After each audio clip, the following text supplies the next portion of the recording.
Cuadro alas, delikado talaga. Pacquiao, galawang bata pa. Bilis, Mayweather Jr., kinundi na ang pangyayari. Ito nga't pag-usapan natin. Pero bago ang lahat, pakisubscribe po ng channel ko. Huwag niyo na rin kalimutan i-click ang notification bell para lagi kayong una sa balita. Nalaban ang aasahan, balita sa mga pambato na isasalang, pasabog na video, lahat yan nandito.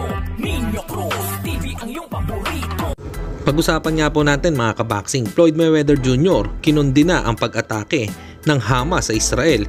Ayon nga sa saktong sinabi nito, I stand with Israel against the Hamas terrorists.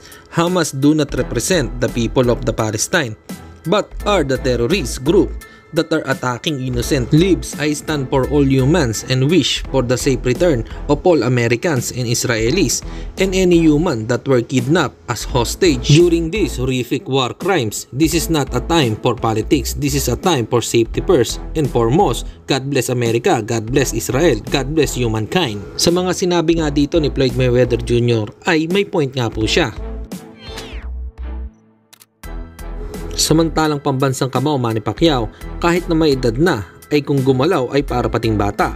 Sa video nga na pinapanood nyo ay makikita na parang naglalaro lang ito habang nagsha-shadow boxing. At ayon nga po kay Manny Pacquiao, isa na lang daw di umano ang gusto niya bago magretiro, ang makapasok sa Olympics at makakuha ng gintong medalya. At sa kabilang balita naman tayo mga kaboxing, sa panibagong upload video sa ensayo ni Cuadro Alas, ay makikita natin dito, ibang-iba na talaga ang kondisyon nito ngayon kaysa noong kondisyon niya noong kinalaban niya si Pilipos ng Hitumba. Delikado talaga si Casimiro na boksingero, kaya sigurado na may kalalagyan dito ang Hapon na si Yukinori Oguni. Excited na ba ang lahat? Ilang araw na lang, bakbaka na.